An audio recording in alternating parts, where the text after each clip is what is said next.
The cockpit of the Valkyrian scout was a claustrophobic cocoon of dim red lights, hissing hydraulics, and the faint whir of processors translating alien atmospheres into navigable data. Commander Jace Trennan leaned back in the co-pilot's chair, his grip on the armrest easing slightly as the turbulence smoothed out. Across from him, the pilot's seat was occupied by a being who made concentration difficult. Valari, a Vulpine reconnaissance operative from the Emberthar Combine, sat upright, eyes locked forward. She barely moved, except for the occasional flick of her vibrant orange tail or the twitch of her large, tufted ears. Her fur was burnished like copper under starlight, sleek and well-groomed despite the mission's austerity. Her eyes, a deep burnished gold, seemed to glint with quiet amusement even when her face remained stoic. "You're staring again," she said without turning her head. Her voice was low, with a rough purr woven into the vowels, like a melody wrapped in smoke. Jace cleared his throat. "Sorry. You're just not what I expected." "Oh? You expected claws and teeth? Growls and territorial snarls?" she said, arching one elegant eyebrow. He laughed softly, running a hand through his dark hair. "Honestly? I expected someone bulkier. The Vulpine rep I got said your kind were elite scouts, hunters. Not war beasts," she finished for him. "We are precision, not brute force. And your assumptions are noted." Now she did glance sideways, and the corner of her mouth curved just slightly. Jace grinned. "In my defense, the last non-human I worked with was a Solari brute who broke my ribs during a handshake. You won't have to worry about that with me," Valari replied coolly. "Unless you insult my piloting." They broke orbit above Ember Hollow's third moon, its surface a sprawling jungle interlaced with magnetic anomalies and unpredictable storms. Their objective: verified the presence of a rumored syndicate outpost buried beneath the surface. Smugglers, most likely. Or worse. The ship's sensors pinged. "There," Valari said. "Power signatures, low-level radiation. Buried structure, likely cloaked from orbital scans." Jace leaned forward. "Looks like the tip we got from Central wasn't trash after all." She was already adjusting their descent vector. "We'll land in the western ravine. The mineral deposits there will scramble any exterior scans. We go in silent." He watched her hands work the console with the elegance of a concert pianist. Her fingers, furred yet dexterous, moved with exacting grace. The Valkyrian scout touched down without a whisper. Jace barely felt the landing. Valari powered down the engines and stood with a fluid motion that reminded him of wild animals he'd seen in old documentaries. Dangerous not because they roared, but because they didn't need to. "We move fast and quiet," she said, donning a sleek harness laced with compact gear. "And if you see something move in the trees, don't blink." Jace nodded, checking his own gear. "Lead the way, Valari." She turned to face him for the first time fully, and there was something in her eyes he hadn't seen before, a flicker of curiosity. "And try not to get eaten. It would be deeply inconvenient." They stepped into the alien dusk, unaware that this mission would change the course of their lives, and two species, forever. The jungle of Ember Hollow was like nothing Jace had encountered on over a dozen recon worlds. The air shimmered with electric warmth, heavy with the scent of ozone and resin. Massive, coral-like tree structures arched overhead, forming natural canopies that pulsed faintly with bioluminescence. Vines as thick as cables wound between trunks, and now and then, the underbrush chattered with unseen movement. Valari moved like a shadow, effortlessly navigating the uneven terrain. Her fur blended with the copper-orange hues of the native flora. She crouched at intervals, eyes scanning ahead, ears pivoting with surgical precision. Jace, by contrast, felt like an armored rhino stumbling through porcelain. Despite his recon training, keeping up with Valari's silent pace was humbling. She halted abruptly, raising a hand. "Stay still." Jace froze, instinct overriding thought. A heartbeat passed. Then another. From the thickets ahead, something slithered, massive and segmented, its translucent skin shimmering with pulsating light. It passed within meters of them, its faceted eyes blind to their presence. When it disappeared into the brush, Valari let out a low breath. Spinal crawler. Harmless unless startled. Or hungry. Great, Jace muttered. Friendly locals. Valari smirked. You haven't seen the unfriendly ones yet. They continued northeast, following the intermittent ping of the buried facility on their scanner, though Valari often dismissed its readings in favor of her own instincts. You don't trust tech? Jace asked during a brief pause to hydrate. She took a sip from her canteen, her muzzle barely parting. I trust instinct more. Machines rely on patterns. Predators learn to avoid patterns. He nodded, watching the way she surveyed the trees. How did someone like you end up on joint assignment with humans? Her expression didn't change, but her tail gave a slow flick. The Combine wants integration. My successes in shadow tracking made me a candidate for cross-species joint ops. You were assigned to me. So I'm your sidekick. You're lucky I tolerate you, she said, but there was warmth beneath the words. They crested a ridge, and Valari crouched, motioning for Jace to do the same. Below them, buried in a ravine half swallowed by the jungle, was a structure, dark, blocky, and humming with faint energy. Camouflage plating flickered, unable to fully compensate for the erosion and damage time had wrought. Found them, she whispered. Jace activated his long-range lens and zoomed in. Unmarked transports, minimal movement. Looks like skeleton crew or... A sudden vibration underfoot interrupted him. The jungle went quiet. Valari's ears went flat against her head. Storm front. Already? It wasn't on the scans. She was already repacking her tools. We need to find shelter. Now. Purple lightning cracked the sky, arching between trees with unnatural angles. The wind picked up, howling low and rising steadily. The magnetic charge made Jace's implants buzz. This way, Valari snapped, grabbing his wrist and tugging him down a sloping path. Her claws dug into the soil as she ran. Within minutes, they found a cleft in the rock, narrow but deep. Valari slipped inside, dragging Jason after her just as the storm broke over the ridge with a sound like the sky tearing open. They were soaked instantly in the charged wind. The cave was barely wide enough for the two of them to sit side by side. Well, Jace said, shivering. That escalated. Valari's ears twitched. You're cold. He gave her a sideways glance. It's not the Ritz in here. Without a word, she shifted closer, pressing her warm body against his.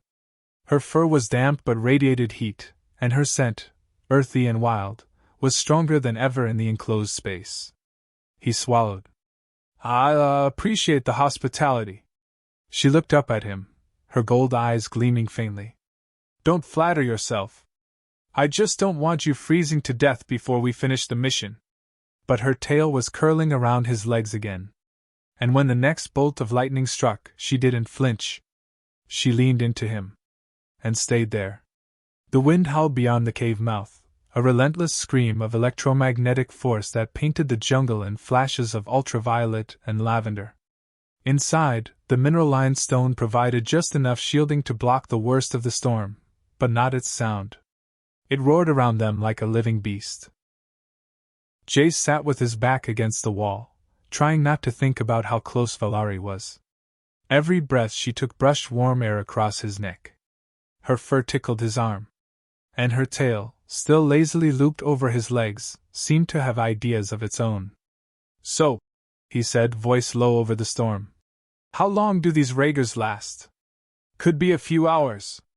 Could be a day or more, she replied, adjusting her seated position without breaking contact. Ember Hollow's magnetic storms are erratic. Even your best tech can't predict them. Guess it's a good thing I got stuck with an expert in things tech can't predict. She gave a soft hum, not quite a laugh. Careful, human. That sounded dangerously close to a compliment. I meant it. He turned slightly to face her, their foreheads almost touching in the dim glow of her wrist light. You've kept us alive. I'd probably have gotten vaporized by that snake lightning if I were here with anyone else. She studied him in silence for a few beats, then tilted her head. Your heartbeat is fast. Probably because I'm freezing. She smirked. You're not freezing. Jace exhaled a shaky breath. No. I'm not. Her expression softened. I forget how intense proximity can be for humans. Your scent changes. Your temperature. Even the way your eyes dilate. You've been watching my eyes? I watch everything. A beat passed. Then another. She shifted again, this time straddling one of his legs, sitting in a way that was undeniably deliberate. Her hands braced lightly on his chest, claws sheathed, for damp from the humidity. Her voice dropped. We Vulpine don't bond lightly. But when we do, it's not temporary. Are we talking about bonding now? Jace asked, trying to keep his voice even, despite the heat crawling up his neck. We're in a storm, sealed in a cave, completely alone and unhunted for the first time in hours. Her muzzle brushed his jawline. What else should we talk about? Jace swallowed hard. Well, I was going to bring up our extraction window. She silenced him with a kiss. It started light, curious, exploratory. But then it deepened, like fire touching dry grass. Her hands slid to his shoulders, then his neck, her claws gentle but possessive. She tasted like the wild air outside, charged and primal. Jace responded in kind, fingers tangled in her wet orange fur, heart thudding like a war drum. When they finally parted, her breath was warm on his lips. We bond for life, Jace Trennan. I need you to understand that. I do, he said, staring into her eyes. I didn't before. But I do now. Then, she whispered, leaning in again, this is where everything changes. And as the storm raged beyond their shelter, something more powerful sparked between them, something no scanner could detect, and no mission briefing had prepared them for. Something real.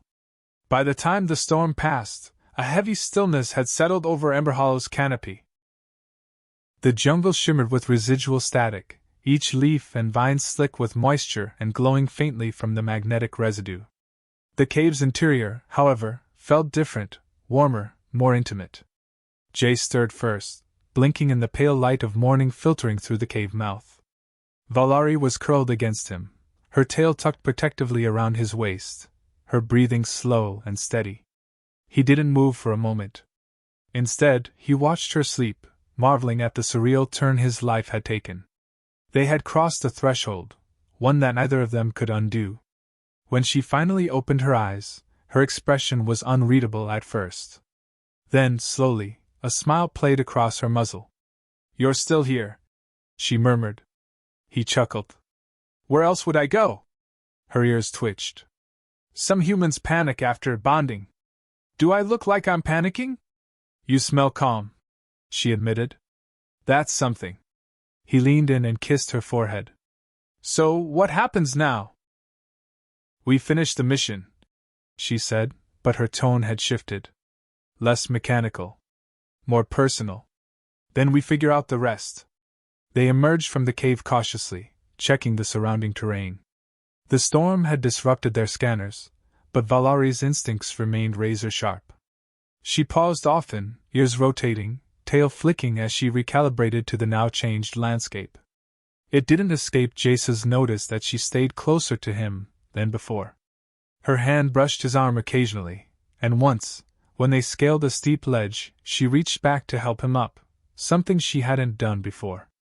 You're different, he observed as they paused near a cluster of glowing fungi. Because of the bonding? Maybe. She regarded him. You are too. You watch me now. With purpose. I've always watched you, he said. But yeah, it's different now. They reached the ridge overlooking the smuggler's installation just as the cloaking field began to flicker, likely another casualty of the storm. Exposed now was a sprawling underground structure, its landing pads crowded with unmarked transports and cargo drones. Valari pulled out a compact visual recorder. We document from this distance. No closer until we know the field's status. If it's down, their systems might be fried, but that doesn't mean they're blind. Jace nodded, but his gaze lingered on her. Her movements were still precise, but there was an edge of protectiveness in the way she positioned herself between him and the ridge's edge. When she crouched low to examine a cluster of mineral residue, her free hand lightly touched his boot, as if to confirm he hadn't moved too far. "You know," he said quietly, "I meant it when I said I'm with you in this. For however long it takes." She didn't look up. "For my people, that means forever." "Then forever it is." Valari paused, then stood, slowly. "We'll see if you still feel that way once we're back at base." "Why wouldn't I?" She stared at him, unreadable again. "Because bonding has consequences, Jace. And my body may already be reacting." He blinked. "Wait. Are you saying?" "Not yet," she said quickly. "But the signs are familiar. I'll know soon." Jace swallowed hard, the weight of her words sinking in. "Whatever it is, I'm not walking away." Her tail curled slowly around his leg, and this time, she didn't pretend it was an accident. The walk back to the ship was silent for long stretches, less from tension, and more from the gravity of what had been said. Jace stayed close to Valari, watching her with new awareness. Every flick of her ear, every subtle inhale through her nose, every glance backward over her shoulder, it all meant something now. She wasn't just a partner anymore. She might be carrying something that would bind them forever. By the time they reached the Valkyrian Scout, the sky had cleared to a dusky gold. The ship sat nestled beneath the jagged cliffs, undisturbed thanks to its mineral shielding. Valari keyed in the access code and ducked inside first, her eyes scanning the control console for storm damage. "Minimal disruption," she reported. "Communications are still scrambled, but onboard systems are intact." "Good," Jace said, pulling off his pack and slumping into the co-pilot seat. "Because I have a feeling Command's going to want an update fast." Valari remained standing near the cockpit, staring down at her diagnostic pad. Her tail swished once, slow, heavy. He recognized the look on her face now. Unease. "What is it?" She hesitated. "Something's shifted." He stood and crossed the space to her. "You said that earlier? What does it mean, exactly?" "I didn't want to alarm you before," she said, voice quiet. "But Vulpine biology reacts quickly to genetic compatibility. We don't need multiple mating cycles. If the bond is strong, and the pair is aligned, it takes," he said, finishing for her. Valari nodded once. "I feel it. Changes. Heat in my blood. A recalibration of internal chemistry. I know my body. Something's begun." Jace took her hand gently. "And you're sure it's not just psychological?" She gave him a long, measured look. "Would you like to tell my uterus that?" He blinked, then burst out laughing, caught off guard by the dry humor in her delivery. "Okay, point taken. I need to confirm it," she continued, more serious now. "With medical scans.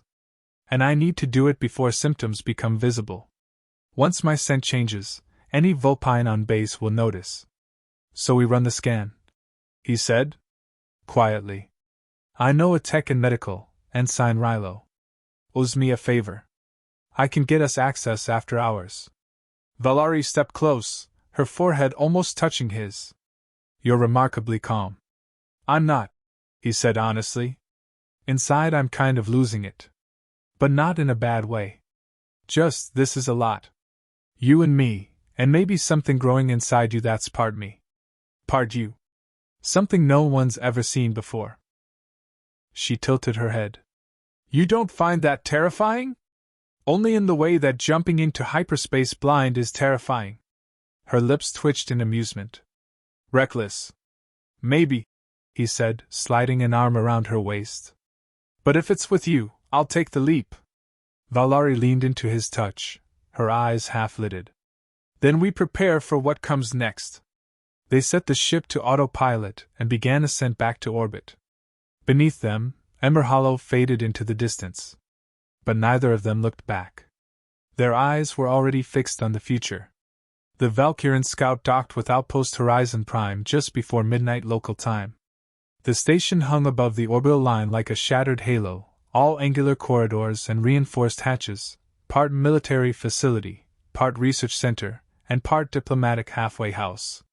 Lights flickered along the undercarriage as docking clamps latched on with a final mechanical clunk. Valari adjusted the hood of her field cloak before they stepped into the station's interior. "Too many eyes here," she murmured, tail tucked tight to her side. "Even at this hour." Jace kept pace beside her, subtly brushing his hand near hers without touching. "Rylo's still in Medcore. Night rotation. We'll enter through the auxiliary maintenance hatch. Less foot traffic." They moved quickly through back corridors, taking service lifts instead of main passageways. Valari's movements were fluid, confident, almost predatory. And yet, every so often she'd wince faintly, pressing a hand against her abdomen as though something inside had shifted. "You okay?" Jace whispered as they rounded the corner to Medcore's side entrance. "Fine," she said, though her pupils had dilated. "Just adjusting. Something's happening." He didn't press her, not yet. They reached the auxiliary access panel, and Jace punched in a series of override codes. The door hissed open, revealing a dim corridor lined with sterilized cabinets and humming diagnostic beds. Ensign Rylo, a wiry, pale-skinned tech with cybernetic eyes, was leaning over a data console when they entered. He glanced up, squinting. "Jace? You look like you've seen a ghost. You remember that favor you owe me?" Rylo frowned. "Yeah.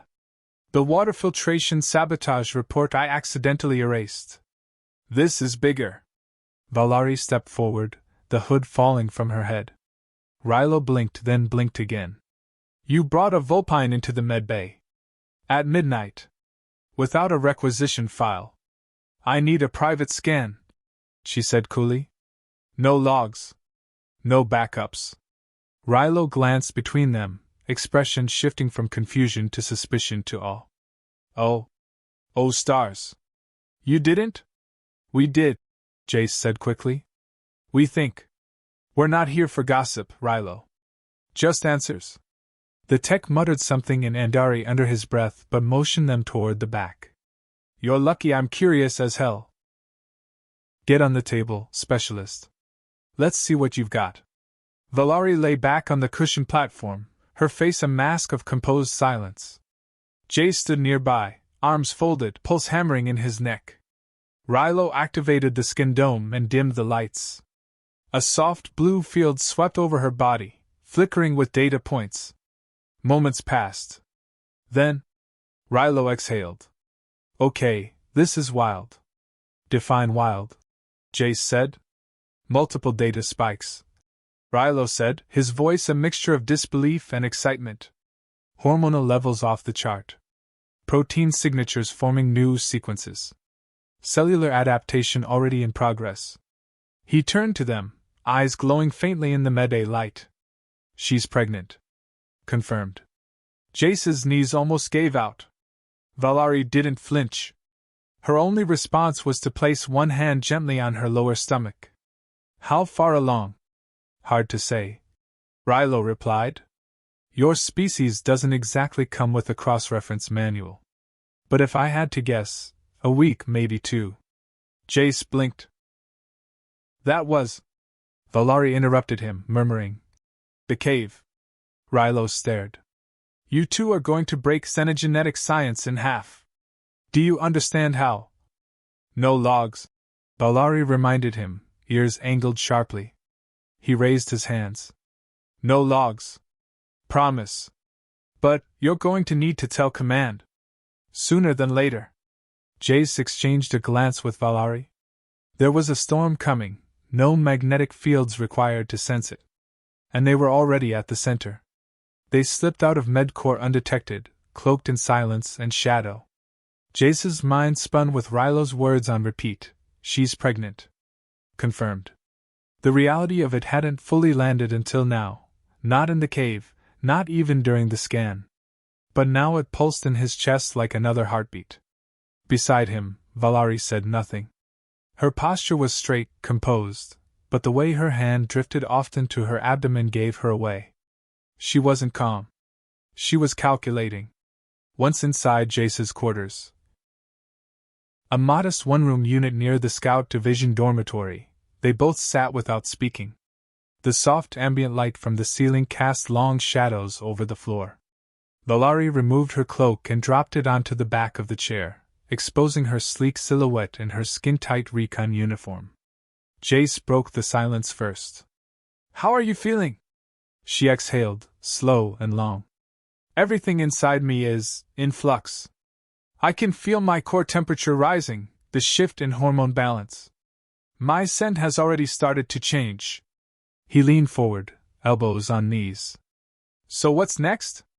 Valari met his gaze. "I'll need to inform the Emberthar High Council. Our genetic lines are meticulously recorded. Any cross-bonding, especially one resulting in gestation, will demand investigation." "That doesn't sound encouraging." "It depends on the politics of the moment," she said, ears tilting slightly back. "But there's more." She stood, began to pace.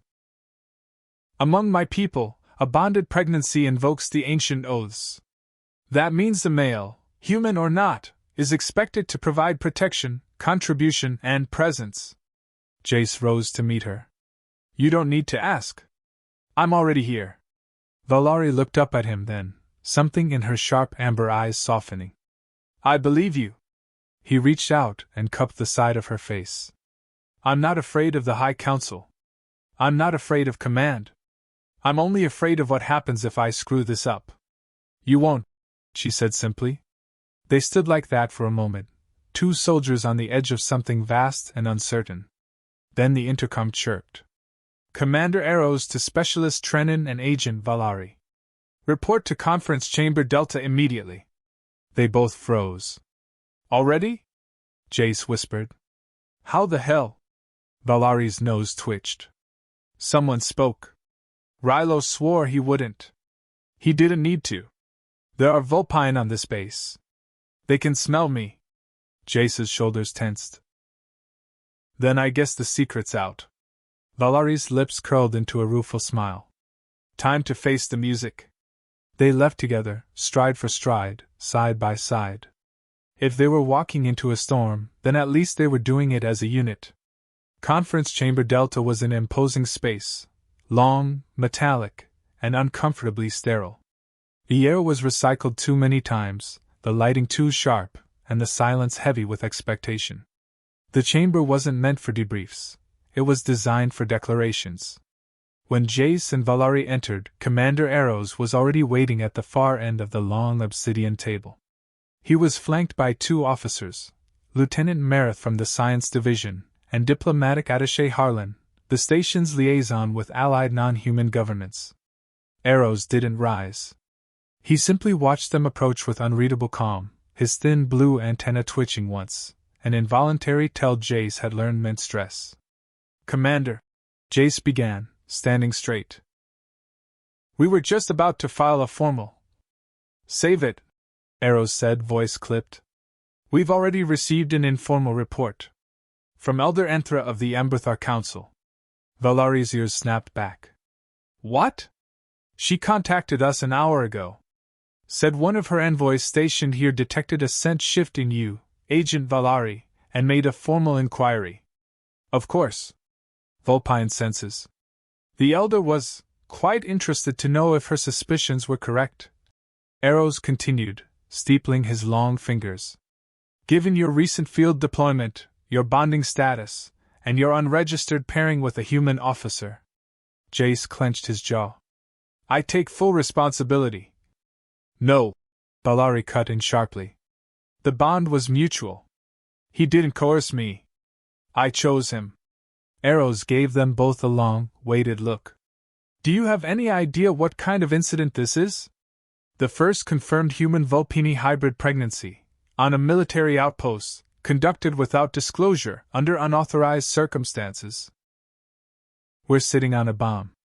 There was no regulation prohibiting consensual interspecies bonding," Jace pointed out, trying to keep his voice even. "You can check the Alliance Personnel Code. Because no one ever thought to write one." Arrows snapped, standing now.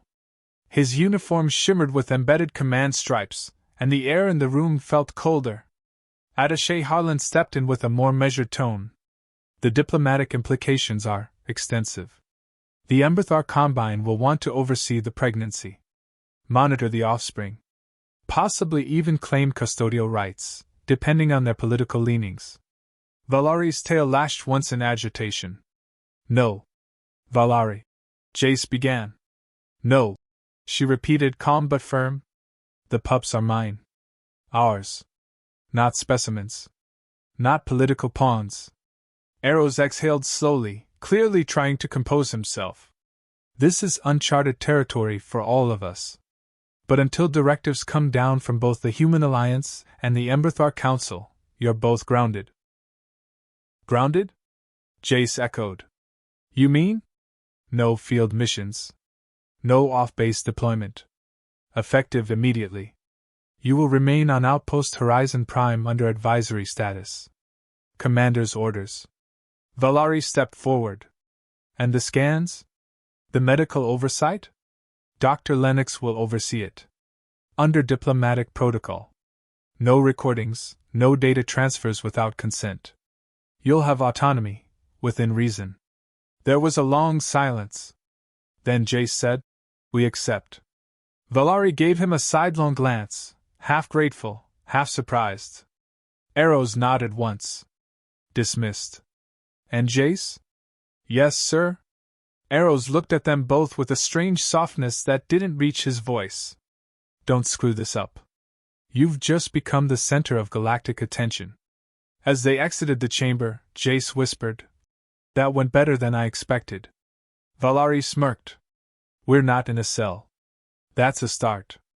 And together they walked back toward a future that no longer belonged just to them. Jace had never seen a living space transformed so quickly. Valari's quarters, now officially designated as their shared domestic unit, under Horizon Prime protocol, had been utilitarian before. One sleep bunk, one terminal, bare walls, minimal personal effects. Now it pulsed with subtle changes. The lighting had been softened, set to a warm amber hue that complemented her fur. Textured throws and woven mats covered the cold alloy floor. A nest-like arrangement of cushions and thermal fabrics had taken over the corner near the heating panel. She was nesting. Instinctively.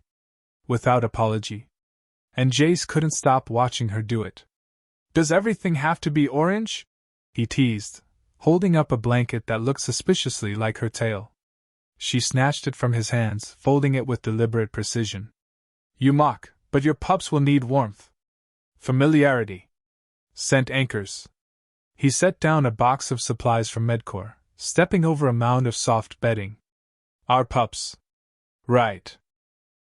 Still getting used to saying that. Valari turned and looked at him. Really looked at him. You're adjusting better than I expected. He shrugged, then grinned. Honestly? This all feels right. Scary, sure. But right. She moved to him with that effortless grace of hers, placing a palm gently against his chest. You smell calm. That reassures me. I aim to please. Her expression changed subtly. Serious, searching. I've been thinking about names. His eyebrows shot up. Already? The council will require registration of lineal heritage once the first cycle ends. Naming is part of that tradition. Okay, shoot. She led him to the sitting nest, half couch, half den, and settled in beside him, tail curling lightly over his legs as she spoke. If we have daughters, I thought perhaps Serali. It means dawn flame in Old Emberthari. Serali, he repeated. Pretty. What if they get your ears in my sarcasm? They'll rule empires, she said without missing a beat.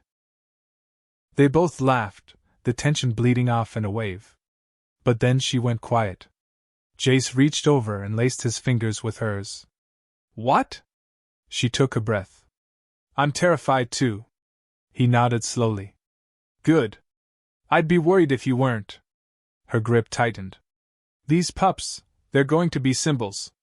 Whether we want them to be or not. Every step, every choice, it'll be scrutinized. Let them watch, he said. We're not doing this for them. We're doing it for us. For our family. The word hung in the air, family. Valari's eyes shimmered softly in the low light. You speak like you've done this before. Only in dreams? They leaned into each other then, no longer soldier and scout, not political case studies or anomalies, but bonded mates, preparing for something bigger than either had ever trained for. And in that quiet, flickering nest, beneath layers of fur, warmth, and fragile hope, new life stirred. Dr. Lennox was a tall, no-nonsense woman with hair the color of carbon fiber and a glare that could make a charging thorax beast hesitate. She was human, but her bedside manner was pure war protocol, efficient, sharp, and deeply uninterested in pleasantries. You'll lie flat. Tail out of the way, she instructed Valari without even looking up from her scanning console. Valari obeyed with the silent grace Jace had come to adore, settling back on the padded diagnostic table and adjusting her cloak so her midsection was exposed. The fine fur on her abdomen was glossier now, the skin beneath subtly warmer.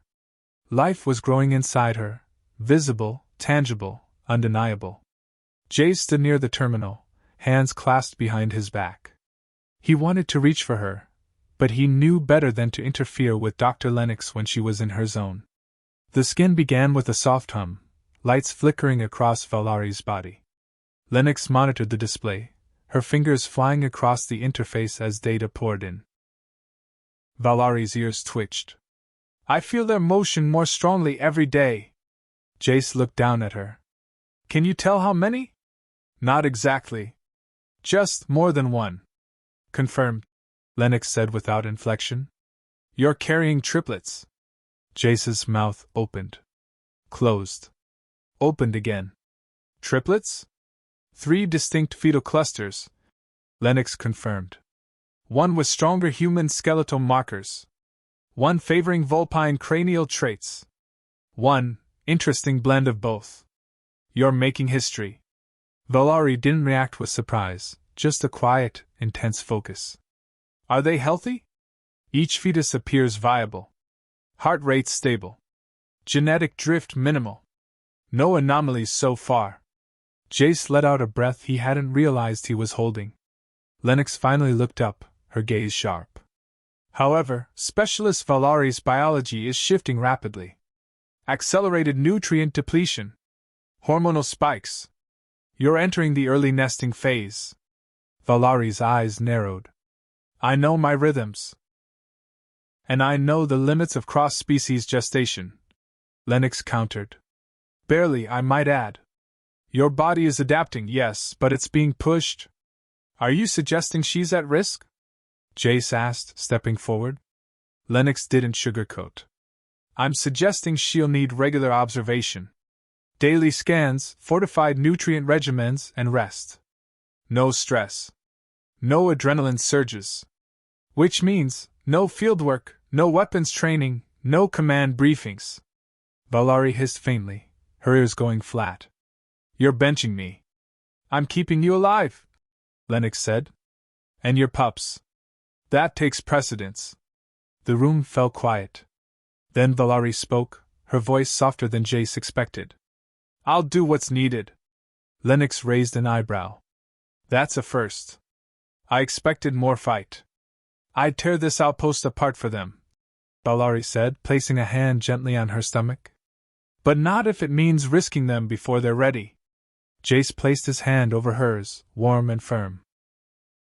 Lennox muttered something about needing a drink and turned back to her console. Jace leaned close, brushing his forehead to Valari's. 3 pups. She purred faintly. You're not scared? Terrified, he whispered. But I've never wanted anything more. By the time they returned to their quarters, the base knew. No one said it aloud, yet, but Jace could feel it in the way heads turned slightly as they passed. Conversation slowed, changed direction. Even the mess hall had quieted when he and Valari entered for nutrient rations, only to resume again with a distinct change in tone. It was inevitable. A bonded pair was rare enough across species. A pregnant one? That was something even grizzled veterans had never seen. I can smell the curiosity, Valari murmured as they Saturday. And the judgment. Jace stabbed at the paste-thick protein mass on his tray. Let them watch. You've faced down armored sandstriders without blinking. A few whispers don't scare you. She gave him a wry glance. They don't scare me. But I can't bite this many throats.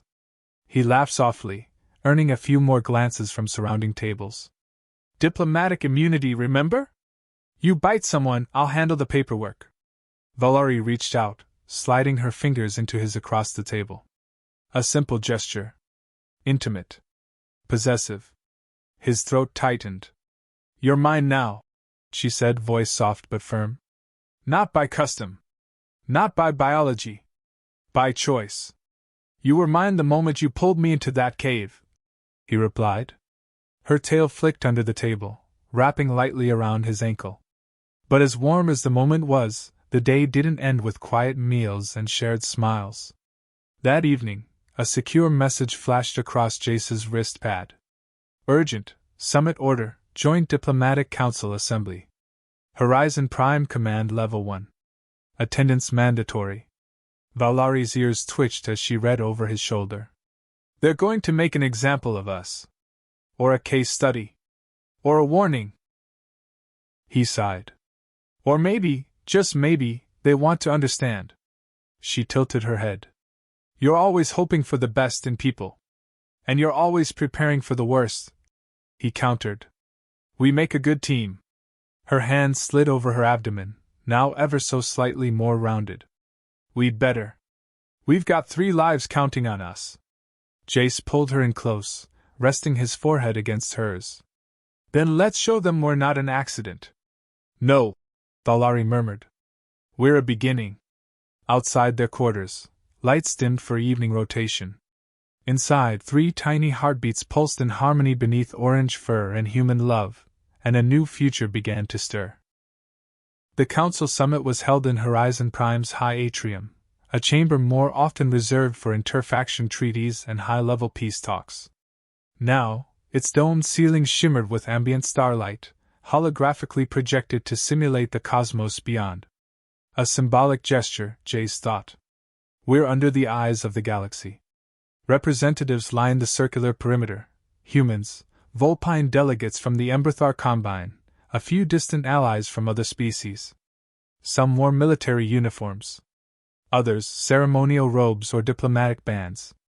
At the center of it all stood Commander Arrows, tall and unmoved, his blue antennae folded tight against his scalp.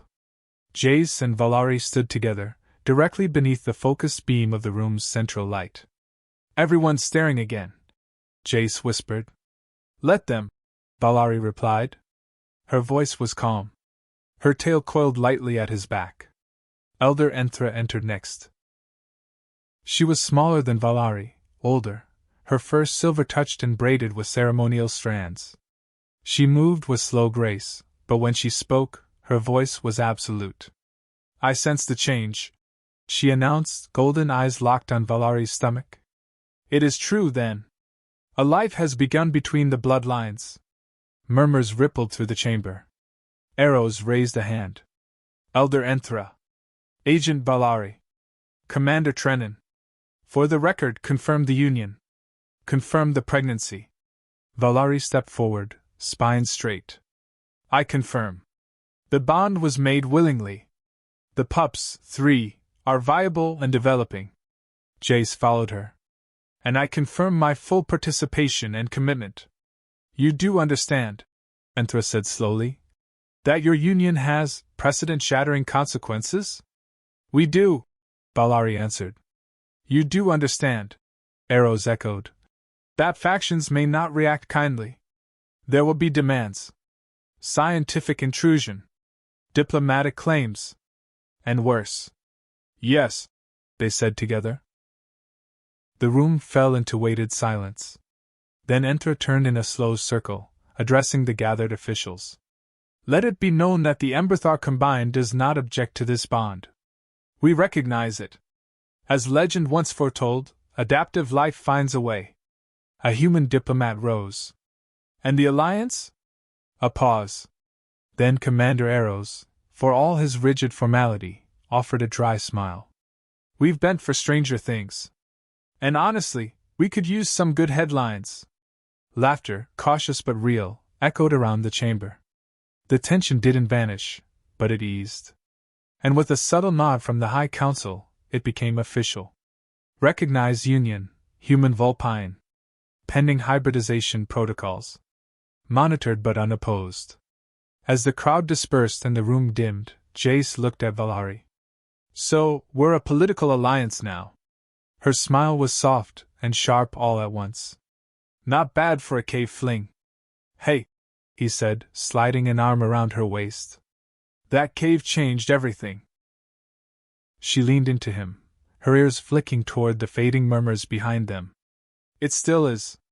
After the summit, Horizon Prime didn't return to normal. Not really. While Jace and Valari weren't confined to their quarters, their movement was watched, discreetly, diplomatically, but undeniably watched. Every door they passed seemed to hush.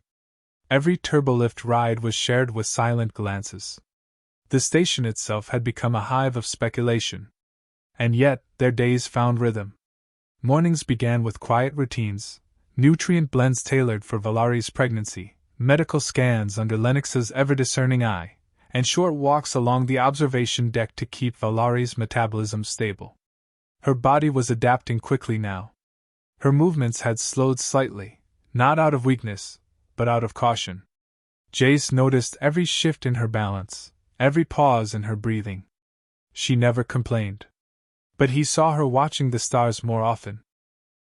You miss your homeworld, he said one evening as they stood side by side, the dark canvas of space stretching before them. I miss the winds, she said. The ones that carry the pollen of the sunflowers across the ridges. The color. The smell. Maybe someday we'll take them there, he said quietly, resting a hand on her back. Our pups? She asked. Our family. Valari's ears flicked, thoughtful. They'll be born here. But they won't belong to one world. Jace nodded. They'll belong to both. There was a beat of silence. Then she turned toward him, slipping her fingers into his hand. You've never asked what the Emberthari believe about children.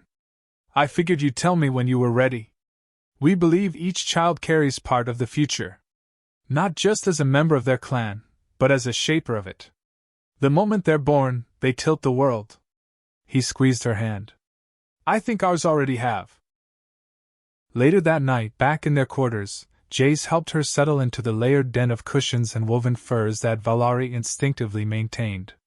She curled against him, tail resting over both their legs. You're different too, she murmured, eyes half-lidded. How so? You watch over me now. Like I'm fragile. Like the pups will break if I shift wrong. He chuckled softly. That's not it. I watch you because I can't believe this is real. Because you're the most extraordinary thing I've ever seen. Her purring started faint, then deepened. You do say the right things, human. You bring it out of me, Vulpine. She nuzzled against his neck, her breath hot and contented. In the silence that followed, the weight of politics, science, and diplomacy faded, replaced by heartbeats, breath, and the quiet thrum of new life forming inside her. They were the center of a storm. But in that nest they had peace. The days blurred. Each one bringing subtle changes in Valari's body. And in Jace's heart. Her belly swelled, more visible now beneath the soft tunics she favored around their quarters. The fur along her sides thickened instinctively, a protective response, and her gait changed just slightly with each passing day. Her hunger became ravenous at times, especially for heat-dense protein, and oddly, cinnamon, which Jace had to special order from a long-range supply drone. Their bond deepened in the small moments, brushing fur from her eyes, massaging the tight muscles of her back, talking long into the artificial night, while her head rested on his chest. One evening she stirred from a nap with a faint grunt and sat up slowly, fangs briefly bared from discomfort. Back again? Jace asked, already reaching for the heated support pad. Lower this time, she muttered. Like something's shifting. Jace helped her lean forward while he positioned the thermal pad. As she exhaled with relief, he kissed her shoulder. You're amazing. She flicked an ear lazily. I feel like a cargo pod with legs. Still the most stunning pod in the galaxy. Her tail curled up to bop him gently on the nose. The door chimed. Valari tensed immediately. They always come at night. Jace stood and keyed the panel. It was Elder Enthra. Her expression was calm, but her eyes gleamed with something Jace hadn't seen before: reverence.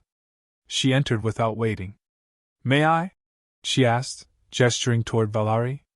Valari nodded warily. You've never made formal contact. Why now? Enthra knelt before her, placing a clawed hand gently on Valari's rounded belly. Because I had to be sure it was true. That the legends were not just poetry.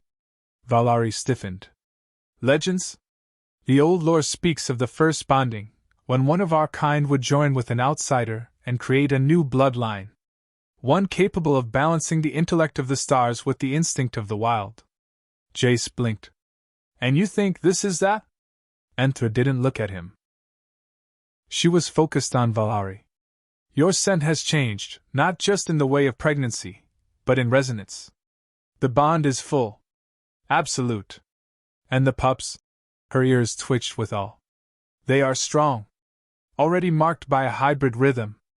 Valari watched her cautiously. What does the council want? To observe. To learn. To protect. Jace narrowed his eyes. To control?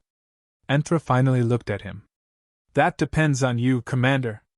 Valari sat straighter, hand on her abdomen.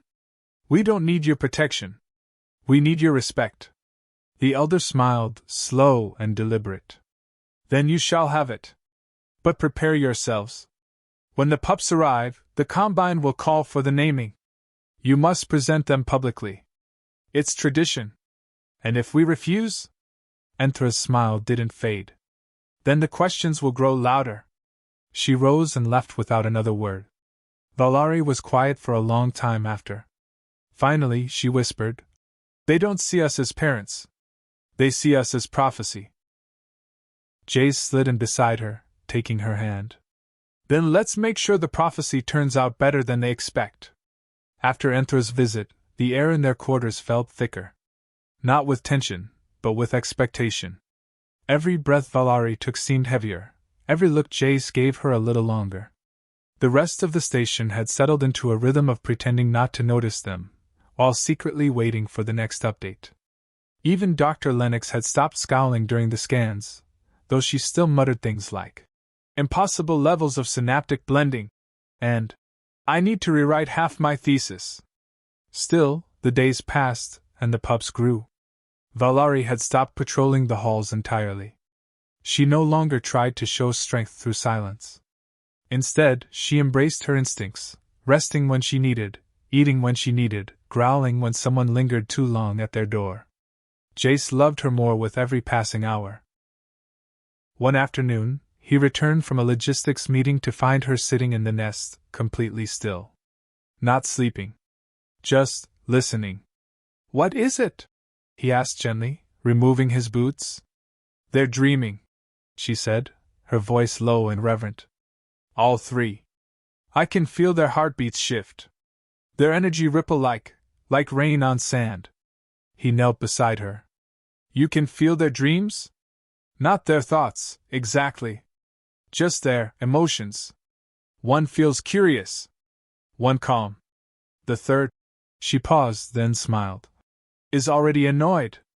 Jace leaned in and placed a hand on her belly. She took his hand and guided it to a spot just to the right of her navel.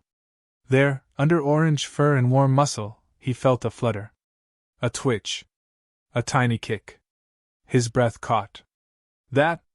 Yes, she whispered. That was them.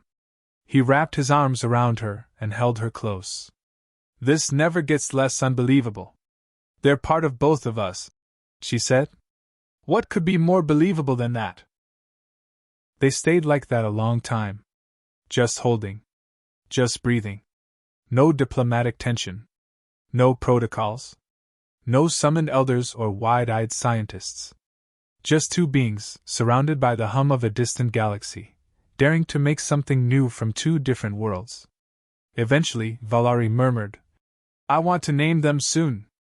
Already? I want them to know who they are. Even before they speak. He smiled, resting his forehead against hers. Then let's choose names that tell them they were born of love. She purred softly in reply. And beneath their joined hands, the three heartbeats continued to flutter, stronger by the day.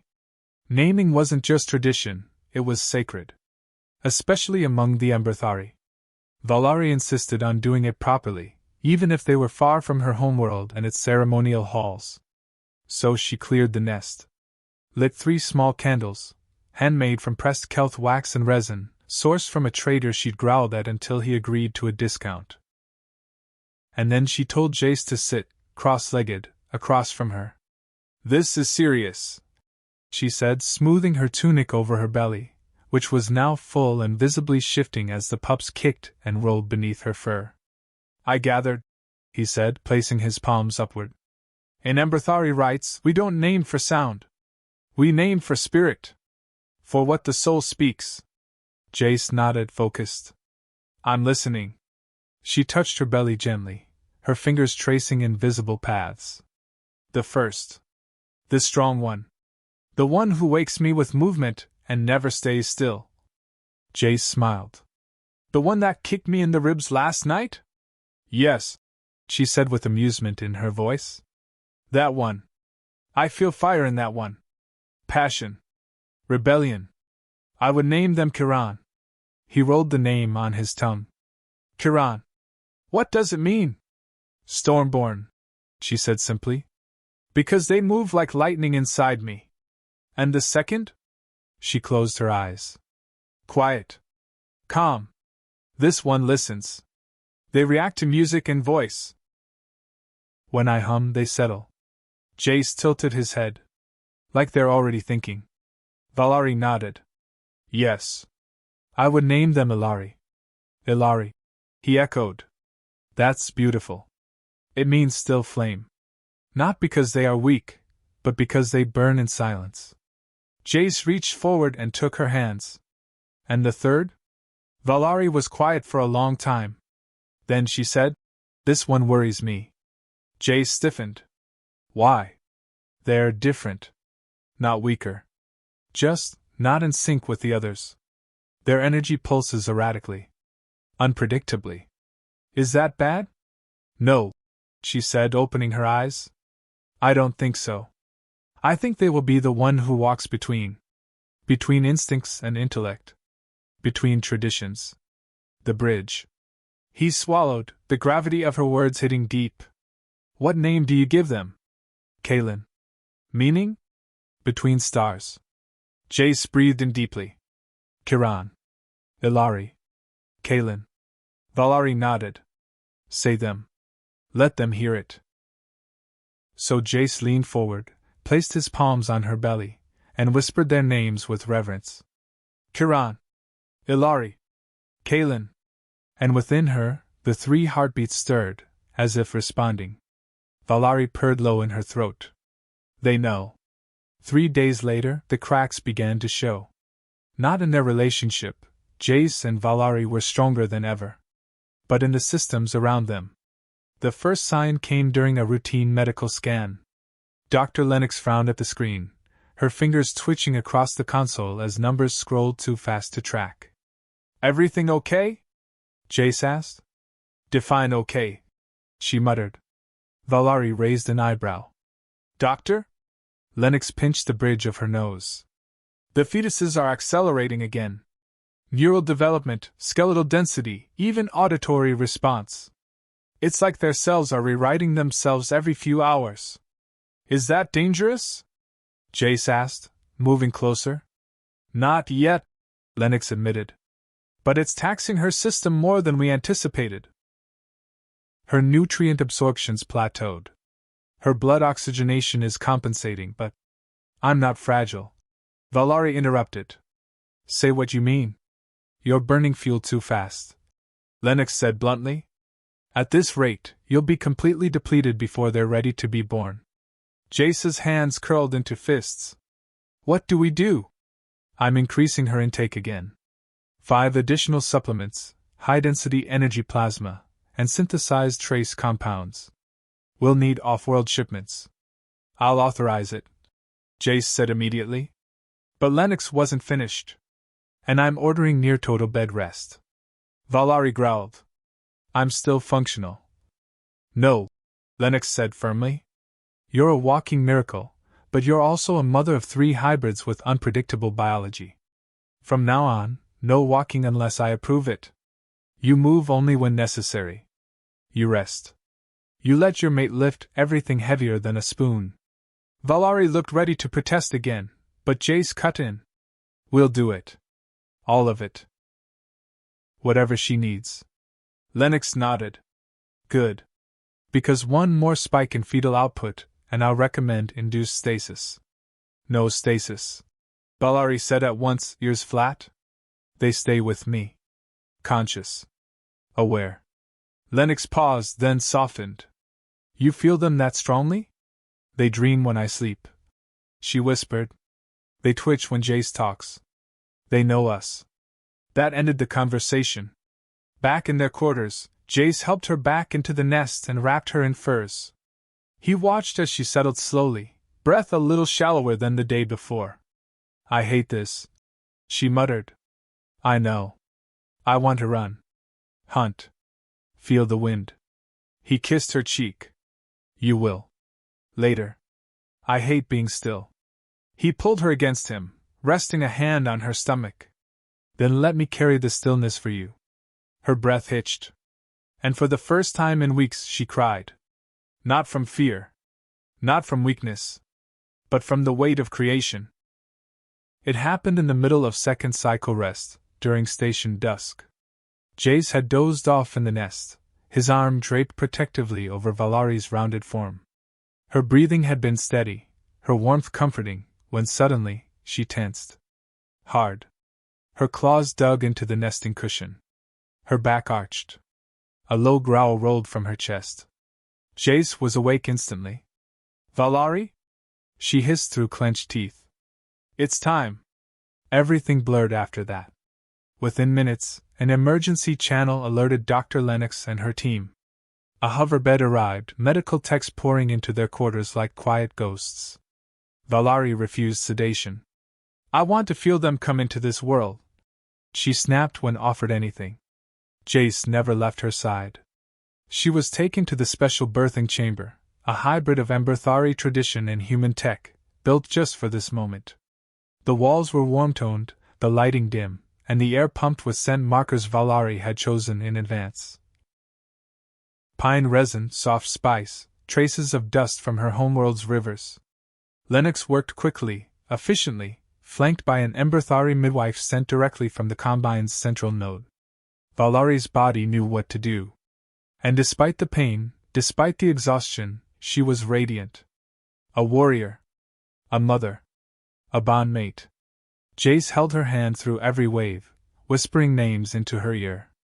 Kiran. Ilari. Kaelin. Again and again, grounding them both. And then, just as the station's artificial sun began to rise, the first cry filled the chamber. Then the second. Then the third. 3 tiny lives. 3 new heartbeats. 3 universes wrapped in fur, breath, and love. Lennox handed the first to Valari, Kiran, judging by the way he squirmed and wailed with righteous fury. Then came Ilari, silent but wide-eyed, curling into her mother's warmth. And finally Kaelin, who blinked as if already pondering existence. Jace stood there in awe, one hand braced over his heart. Valari, glowing with sweat and tears and firelight, looked up at him and whispered, They're perfect. He came forward, kneeling beside her, gathering them all into his arms. All the politics, all the science, all the scrutiny, none of it mattered now. In that moment, they weren't soldiers or anomalies. They were family. 3 months later, the galaxy had changed. The story of the first human Vulpine hybrid litter had reached every outpost, every planetary colony, every council hall. Scientists argued. Politicians schemed. cultures wrestled with what it meant. But here, on Horizon Prime, behind reinforced alloy walls and diplomatic shields, 3 tiny souls were learning to open their eyes and explore the world. Chiron was loud, bold, already trying to stand on unsteady legs. His fur was a deep amber, with Jace's dark eyes and Valari's tail, bushy, wild, and completely uncontrollable. Ilari was quiet, always watching. Her ears twitched to music, and she responded to Valari's humming with soft chirps that melted even the hardened soldiers in the corridor. Kalen, the bridge child, was the mystery. Silver-orange fur, eyes the color of shifting starlight. He never cried. He studied. Felt. Moved when others were still.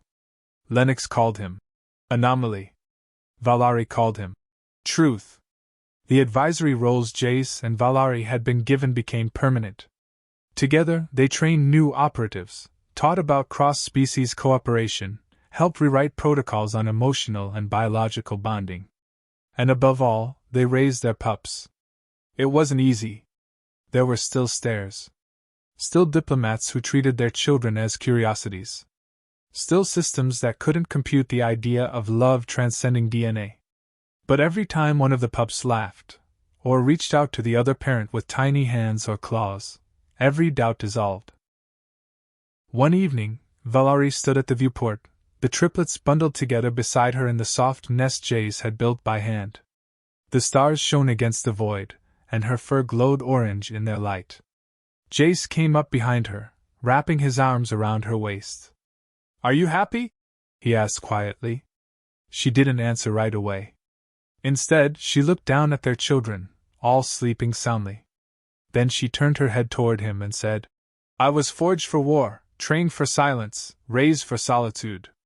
But this," her voice caught as she placed a hand over his, "this is what I was truly made for." He kissed her cheek. And as their children dreamed in peace, far above a galaxy still learning how to accept what had begun in a cave on a hostile moon, a new constellation was born, not in the stars, but in the hearts of those who dared to love across the divide. The family of Jace and Valari. United by instinct. Bound by choice. Written into legend. Forever.